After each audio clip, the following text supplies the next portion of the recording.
அனைவருக்கும் கோபிநாத்தின் அன்பு வணக்கங்கள் நண்பர்களே.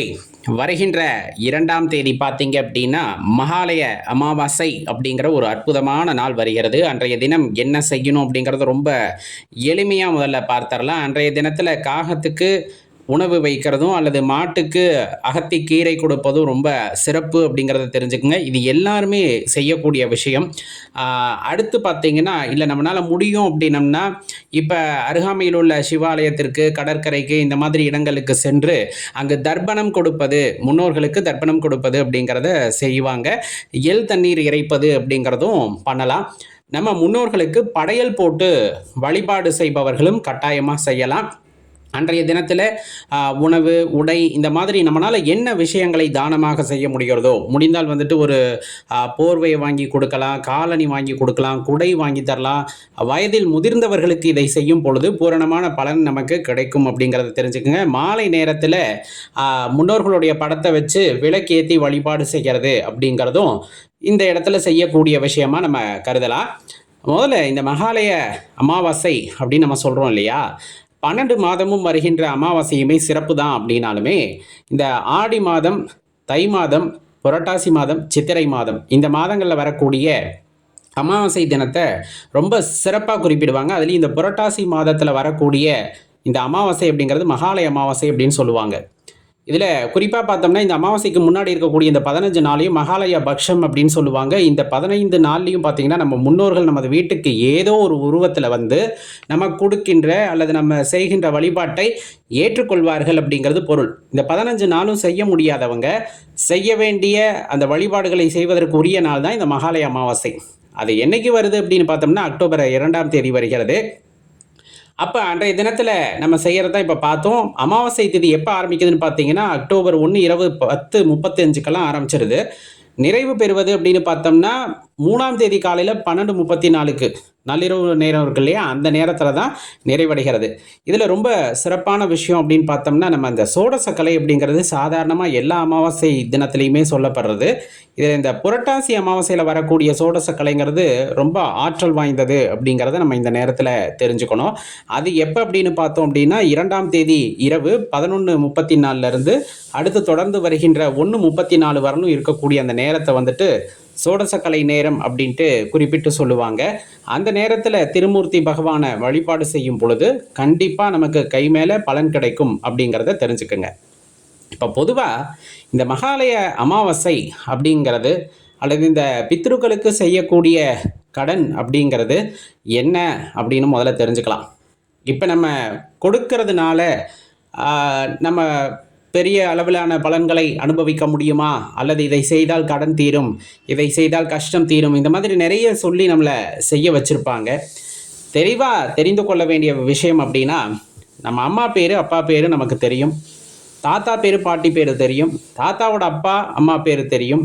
இந்த வகையில் அம்மாவோட அப்பா அம்மா பேர், இது மாதிரி ஒரு 4-5 தலைமுறைகள் நமக்கு தெரிந்திருக்குமா? அதற்கு மேலே தெரிஞ்சவங்க இருக்கீங்கன்னா கீழே கமெண்ட்டில் பண்ணுங்கள். இல்லை எனக்கு அதுக்கும் மேலே நிறைய தலைமுறைகள் பெயர் தெரியும் அப்படின்னா ரொம்ப பெரிய சிறப்பு, உங்களுக்கு வாழ்த்துக்களும் வணக்கங்களும். ஏன்னா நிறைய பேர் அதை தெரிஞ்சு வச்சுக்கிறதே இல்லை. அப்படி தெரியாமல் போனால் கூட அவர்களையெல்லாம் நினைவு கூறக்கூடிய ஒரு அற்புதமான சமயம் அப்படிங்கிறது தான் இந்த அமாவாசையில் கொடுக்கக்கூடிய தர்ப்பணம் அப்படின்னு சொல்லக்கூடியது. இந்த தர்ப்பணம் கொடுக்கும் போது நம்முடைய முன்னோர்கள் அனைவரையுமே மனசில் நினச்சிக்குவாங்க, தெரிஞ்சவங்க, தெரியாதவங்க. அதே போல் நமக்கு போதித்த, நமது பரம்பரைக்கே போதித்த குருமார்கள், ஞானியர்கள், இந்த மாதிரி எல்லாத்தையும் மனசில் நினச்சிக்கிட்டு அவங்களுக்கு தர்ப்பணம் கொடுப்பாங்க. எள்ளும் தண்ணீரும் இறைப்பார்கள் அப்படின்னே சொல்லலாம். இது சொல்லப்போனால் நன்றி தெரிவிக்கக்கூடிய ஒரு நாள். அப்பா அம்மா இல்லைன்னா நம்ம வந்திருக்க முடியாது.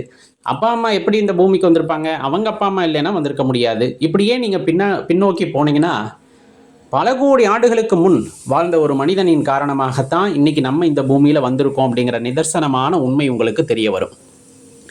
அப்போ அந்த ஒரு மனிதன் இல்லாமல் போயிருந்தால் இன்று நாம் இங்கு இருந்திருப்போமா அப்படின்னா கிடையாது. அப்போ நமக்கு இந்த பூமிக்கு வருவதற்கு ஒரு வாய்ப்பை கொடுத்த அந்த அனைவருக்குமே நாம் நன்றி செலுத்தக்கூடிய ஒரு திருநாள் அப்படின்னு சொன்னோம்னா தான் இந்த அமாவாசை திதிகளை எல்லாத்தையும் குறிப்பிட்டு சொல்லுவாங்க. அமாவாசை திதிகளில் கொடுக்கப்படக்கூடிய தர்ப்பணம் அப்படிங்கிறது அதற்கானது, அவர்களுக்கு நன்றி தெரிவிப்பதற்கானது அப்படிங்கிறத பொதுவாக நம்ம தெரிஞ்சுக்கணும். அப்போ எல்லோருமே அந்த தர்ப்பணம் கொடுப்பார்களா அப்படின்னு கேட்டால் பெரும்பாலும் வழக்கம் உள்ளவர்கள் கொடுக்கிறார்கள். இப்போ நிறைய பேர் முன் வந்து செய்ய ஆரம்பித்து விட்டார்கள். பழக்கம் இல்லைன்னா கூட பரவாயில்ல, இது முன்னோர்களுக்கு நன்றியை செலுத்தணும் அப்படின்ட்டு நிறைய பேர் வந்து செய்ய ஆரம்பிச்சிட்டாங்க. அப்படியே இல்லைனால் வீட்டில் படையல் போடலாம். படையல் படுவதற்கு எந்த ஒரு தடையுமே கிடையாது. அப்போ எந்த நேரத்தில் நம்ம வழிபாடு செய்யணும் அப்படின்னு பார்த்தா, 2ஆம் தேதி காலையில் 6 மணிலேருந்து 12 மணிக்குள்ள எப்போவுமே அந்த சூரியன் இறங்கு பொழுதுக்கு வருவதற்கு முன்னாடியே தர்ப்பணம் கொடுத்துறது நல்லது அப்படின்னு சொல்லுவாங்க. படையல் போடுற நேரம் அப்படின்னு பார்த்தா காலையில் 11 மணிக்கு மேலே ஒரு 12 மணிக்குள்ளே செஞ்சுறது நல்லது அப்படின்னு சொல்லப்படுவாங்க. இல்லை எங்களுக்கு அந்த நேரம் பத்தாது, இல்லை எங்களுக்கு சரியாக இருக்காதுன்னா 1:30லேருந்து ஒரு 2:10க்குள்ளே வந்து செஞ்சுறது நல்லது அப்படின்னு சொல்லுவாங்க. அது சிறந்த நேரமாகவும் கருதப்படும். மாலை 6 மணிக்கு மேலே நீங்கள் அகல் தீபம் ஏற்றி வழிபாடு செய்யலாம். வீட்டில் பூஜை அறையில் ஏற்றுற அந்த விளக்குகளை தவிர்த்து புதுசாக ஒரு அகல் விளக்கு வாங்கி அந்த அகல் விளக்கில் நீங்கள் தீபம் ஏற்றி முன்னோர்களை வழிபாடு செய்வது அப்படிங்கிறது ரொம்ப உத்தமமானதாக இருக்கும் நண்பர்களே. நன்றி தெரிவிக்கக்கூடிய இந்த திருநாள் அப்படிங்கிறது பார்த்தீங்க அப்படின்னா கண்டிப்பாக எல்லோருக்குமே மனதில் மகிழ்ச்சியை உண்டாக்கக்கூடிய நாளாக இருக்கும். இதில் இந்த தவறுகளை செய்யாதீர்கள், அந்த தவறுகளை செய்யாதீர்கள், நிறைய விஷயத்த சொல்லுவாங்க. என்ன காரணம் அப்படின்னா, அன்றைய தினத்தில் முன்னோர்கள் வீட்டுக்கு வருவதாக ஒரு ஐதீகம் உண்டு. அன்றைய தினத்தில் நீண்ட தூர பயணங்களை தவிர்த்து கொள்ளுங்கள் அப்படின்னு சொல்லுவாங்க. வீட்டில் இருக்கணும் அப்படிங்கிறது தான் அதனுடைய உண்மையான அர்த்தம்.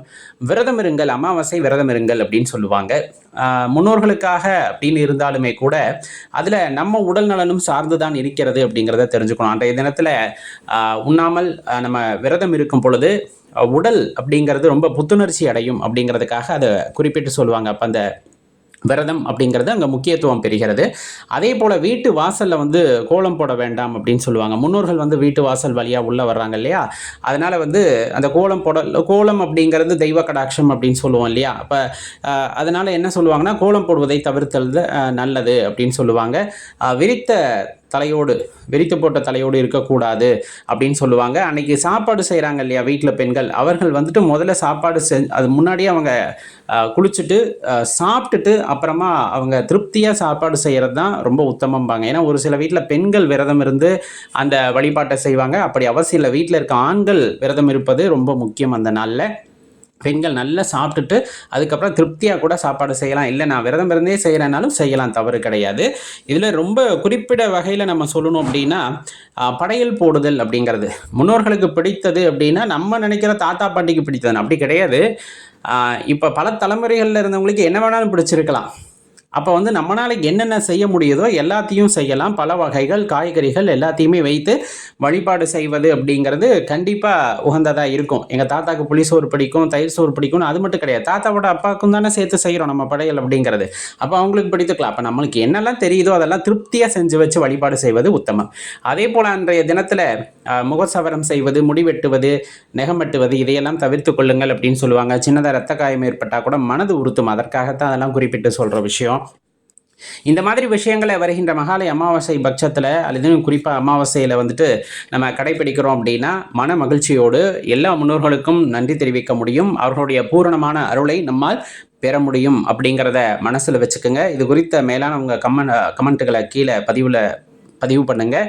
மறக்காம இந்த வீடியோவை லைக் பண்ணிவிட்டு உங்கள் நண்பர்களோட பகிர்ந்துக்குங்க நண்பர்களே. நன்றி, வணக்கம்.